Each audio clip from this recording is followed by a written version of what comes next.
नमस्कार दोस्तों, मैं सपना रानी आप सभी का YouTube channel the knowledge success में स्वागत करती हूँ। आज मैं इस वीडियो में सीटेट हिंदी विषय के सिलेबस के बारे में बताऊंगी। पेपर 1 का सिलेबस वर्ग 1 से 5 तक है।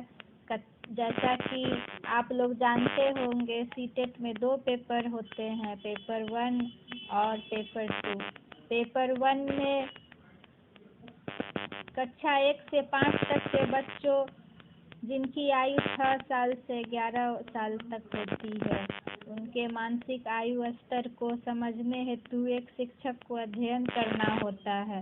तथा पेपर 2 में कक्षा 6 से कक्षा 8 तक के बच्चे जिनकी आयु 11 से 14 वर्ष की होती है, उनके बारे में समझना होता है।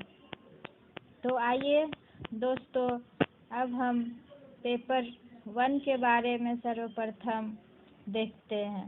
पेपर 1 में 30 प्रश्न 30 अंक के रहते हैं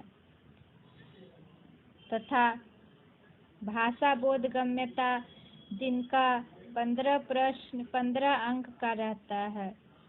भाषा बोधगम्यता के अंतर्गत अपठित अनुच्छेदों को पढ़ना, 2 अनुच्छेद, 1 गद्य अथवा नाटक और 1 कविता जिसमें बोधगम्यता, निष्कर्ष, व्याकरण और मौखिक योग्यता से संबंधित प्रश्न होंगे।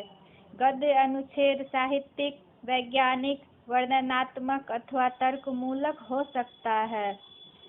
भाषा 2 में 30 प्रश्न 30 अंक के रहेंगे, जिसमें पहला भाषा बोधगम्यता, यह भी 15 प्रश्न 15 अंक का होगा।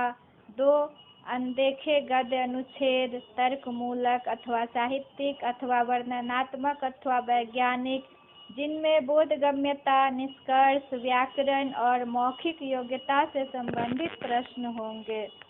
2 में भाषा विकास का अध्यापन कला, यह भी 15 प्रश्न 15 अंक का रहता है, जिनमें हमें 9 अध्याय का अध्ययन करना है।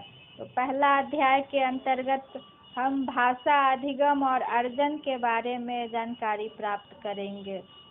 2 में भाषा अध्यापन के सिद्धांत के बारे में बताई जाएंगी। 3 में सुनने और बोलने की भूमिका, भाषा का कार्य तथा बालक इसे किस प्रकार एक उपकरण के रूप में प्रयोग करते हैं, उसके बारे में बताई जाएंगी। 4 में मौखिक और लिखित रूप में विचारों के संप्रेषण के लिए किसी भाषा के अधिगम में व्याकरण की भूमिका पर निर्णायक संदर्भ के बारे में अध्ययन किया जाएगा। 5 में एक भिन्न कक्षा में भाषा पढ़ाने की चुनौतियाँ, भाषा की कठिनाइयाँ, त्रुटियाँ और विकार किस प्रकार से सामने आती है, इनके बारे में विस्तार से बताई जाएंगी।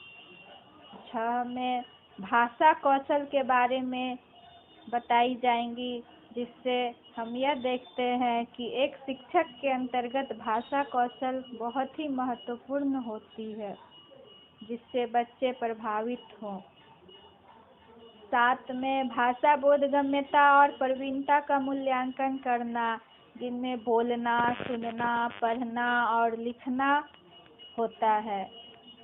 8 में अध्यापन अधिगम सामग्रियाँ, पाठ्य पुस्तक, मल्टीमीडिया सामग्री, कक्षा का बहुभाषाई संसाधन के बारे में बताई जाएंगी कि किस प्रकार से कक्षा में भिन्न भिन्न प्रकार के बच्चों के लिए भिन्न भिन्न भाषा का संसाधन का उपयोग किया जाता है।